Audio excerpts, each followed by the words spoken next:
Hello people, Deepan മൂവീസിലേക്ക് എല്ലാവർക്കും എൻ്റെ ഹൃദയം നിറഞ്ഞ സ്വാഗതം. റിവ്യൂയിലേക്ക് പോകാം. 2025 ജൂൺ 5 നെറ്റ്ഫ്ലിക്സ് വഴി നേരിട്ട് റിലീസിനെത്തിയ ഒരു വെബ് സീരീസാണ് ഇന്ന് പരിചയപ്പെടുത്താൻ പോകുന്ന. ആക്ഷൻ സീക്വൻസും ബ്രൂട്ടൽ ഫൈറ്റ്സും ഇഷ്ടപ്പെടുന്നവർക്ക് തീർച്ചയായിട്ടും കണ്ടിരിക്കാൻ പറ്റിയ മസ്റ്റ് വാച്ചബിൾ ആയിട്ടുള്ള വെബ് സീരീസാണ് ഇന്ന് പരിചയപ്പെടുത്താൻ പോകുന്നത്. സീരീസിൻ്റെ പേരാണ് മേഴ്സി ഓഫ് നോൺ എന്ന വെബ് സീരീസ്. 7 എപ്പിസോഡ്സാണ് ഉള്ളത്. കിടില ആക്ഷൻ സീക്വൻസ് ഒരു പ്രതീക്ഷയില്ലാതെയാണ് കയറി കണ്ടത്. കിടില ആക്ഷൻ സീക്വൻസ്, നിങ്ങൾക്ക് brutal violence plus action sequence ഇഷ്ടപ്പെടുന്നവർക്ക് കിടില എക്സ്പീരിയൻസ് ആയിരിക്കും. ഓരോ എപ്പിസോഡ്സും 45 മിനിറ്റ് റണ്ണിങ് ടൈമുണ്ട്. പക്ഷേ ഒരു ബോറടിപ്പും ഇല്ല. സാധാരണ ഒരു നോർമൽ സ്റ്റോറി തന്നെയാണ്. തല പുകഞ്ഞുള്ള ത്രില്ലറൊന്നും ഇതിലില്ല. അത്യാവശ്യം ത്രില്ലറേ ഉള്ളൂ, മനസ്സിലാക്കാൻ പറ്റുന്ന ഏതൊരു മനുഷ്യനും.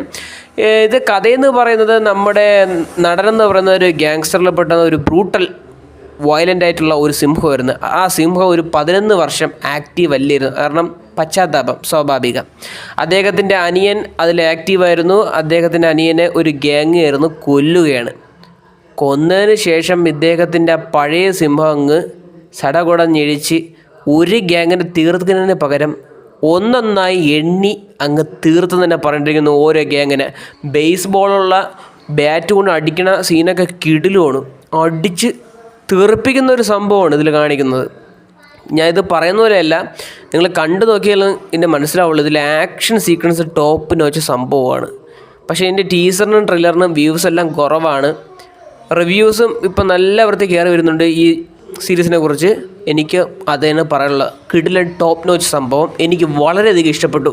നല്ലൊരു എൻ്റർടൈനറാണെന്ന് എനിക്ക് തോന്നി. ഒരു south Korean action web series കിട്ടില്ല, മേഴ്സി ഓഫ് നൺ. ഇപ്പോൾ കാണാൻ താല്പര്യമുണ്ടെങ്കിൽ നെറ്റ്ഫ്ലിക്സ് വഴി കാണാൻ ശ്രമിക്കുക. കണ്ടതിന് ശേഷം നിങ്ങളുടെ അഭിപ്രായം കമന്റ് ബോക്സിൽ രേഖപ്പെടുത്തുക. വീഡിയോ ഇഷ്ടപ്പെട്ടു കഴിഞ്ഞാൽ ലൈക്ക്, ഷെയർ ആൻഡ് സബ്സ്ക്രൈബ്.